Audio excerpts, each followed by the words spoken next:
जैसा कि आप लोगों को ये विदित है कि वर्तमान में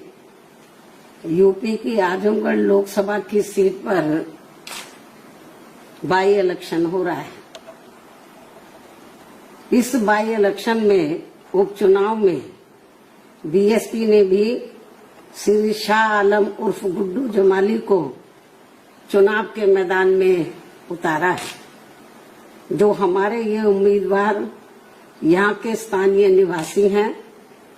तथा ये बीएसपी से कई बार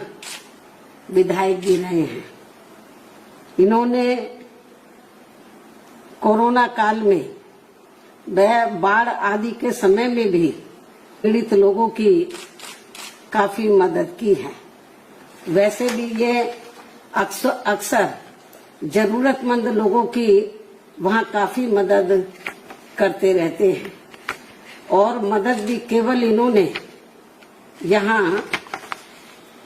अकेले अपने खुद के समाज के लोगों की ही नहीं की है, बल्कि दलगत राजनीति से ऊपर उठकर वह मानवता एवं इंसानियत के नाते यहाँ सभी वर्गों व धर्मों के मानने वाले लोगों की अपने सामर्थ्य के हिसाब से हर स्तर पर पूरी मदद की है। जबकि दूसरी पार्टियों के उम्मीदवार ऐसे समय में हमें कहीं भी यहाँ नजर नहीं आते हैं। इसके साथ ही बीएसपी का अकेला एक ऐसा हमारा ये उम्मीदवार है जो अधिकांश आपके बीच में ही रहता है, यानी कि आजमगढ़ जनता के बीच में ही रहता है और ना ही व्यक्तित्व भी बहुत अच्छा है और ना ही किसी के लिए दूसरी पार्टियों की तरह ना ही किसी के लिए अभद्र भाषा का भी इस्तेमाल करता है। ऐसे व्यक्तित्व को हमने यहाँ की आम जनता की चाहत व उनके हितों को भी ध्यान में रखकर अपना प्रत्याशी बनाया है। वैसे यूपी विधानसभा आम चुनाव के बाद ये पहला मौका है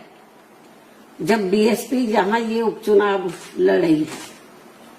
आजमगढ़ लोकसभा की सीट पर यहाँ ये उपचुनाव लड़ रही है। हालांकि ये उपचुनाव है, किंतु लोगों के लिए यह इस मायने में खास व अति महत्वपूर्ण है कि वे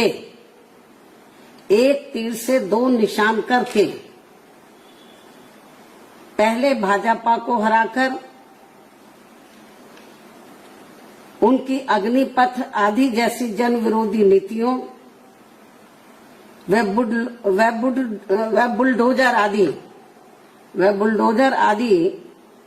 वाली अहंकारी कार्यशैली का सबक सिखा सकते हैं। मैं इस बात को फिर रिपीट करती हूँ, हालांकि ये उपचुनाव है, किंतु लोगों के लिए यह इस मायने में खास व महत्वपूर्ण है कि वह एक तीर से दो शिकार करके पहले भाजपा को हराकर उसकी अग्निपथ आदि जैसी जन विरोधी नीतियों व बुलडोजर वाली अहंकारी कार्यशैली का सबक सिखा सकते हैं और साथ ही सपा को भी बीजेपी से उसकी अंदरूनी मिली भगत आदि की भी सजा दे सकते हैं, जिससे ये पुनः स्थापित हो जाएगा कि खासकर यूपी में भाजपा को चुनाव में पराजित करने के लिए सपा नहीं बल्कि बीएसपी ही सर्वाधिक शक्तिशाली माध्यम है। हालांकि ये भी जग जाहिर है कि भाजपा व सपा एक ही थैली के चट्टे बट्टे हैं तथा ये दोनों हमेशा एक दूसरे के पूरक ही रहे हैं। साथ ही इन दोनों पार्टियों की नीति व कार्यशैली एक दूसरे को अंदर राजनीतिक तौर पर मदद व मजबूत बनाने की ही रही है, जिसके एक नहीं बल्कि अनेकों उदाहरण लोगों के सामने मौजूद हैं, जिसका खामियाजा औरों से कहीं अधिक यहाँ अकलियतों व समाज के अन्य उपेक्षित वर्गों के लोगों को ही उठाना पड़ता है। इतना ही नहीं बल्कि पिछले विधानसभा चुनाव में भी इन दोनों पार्टियों के भारी षड्यंत्र एवं आपसी मिली भगत के तहत ही, यानी कि इससे पहले जो असेंबली का चुनाव हुआ, ये बाई इलेक्शन से पहले, तो इन दोनों पार्टियों के भारी षड्यंत्र एवं आपसी मिली भगत के तहत ही बीएसपी को बीजेपी की बी टीम बताने व चुनाव को घोर हिंदू मुस्लिम सांप्रदायिक रंग देने का ही नतीजा था कि बीजेपी यहां दोबारा से सत्ता में वापस आ गई। इतना ही नहीं बल्कि पिछले विधानसभा चुनाव में भी इन दोनों पार्टियों के भारी षड्यंत्र एवं आपसी मिली भगत के तहत ही बीएसपी को बीजेपी की बी टीम बताने व चुनाव को घोर हिंदू मुस्लिम सांप्रदायिक रंग देने का ही नतीजा था कि बीजेपी यहां दोबारा से सत्ता में वापस आ गई और अब लोग अपने आप को यहां काफी ठगा हुआ सा महसूस करने लगे हैं। वास्तव में वैसी गलती खासकर विशेष एक समुदाय के लोगों को अब यहाँ आगे नहीं दोहरानी चाहिए। खासकर आजमगढ़ के लोकसभा उपचुनाव में तो ये गलती बिल्कुल भी नहीं करनी चाहिए। इसके साथ ही ये भी बहुत उम्मीद है कि इस चुनाव के परिणाम बीएसपी के पक्ष में आने की संभावना की वजह से भाजपा सरकार की जन विरोधी नीतियों व कार्यशैली आदि पर काफी हद तक अंकुश भी लग सके, जिसका फिर लाभ सब समाज के लोगों को जरूर मिलेगा। इसलिए अब आजमगढ़ के सभी वर्गों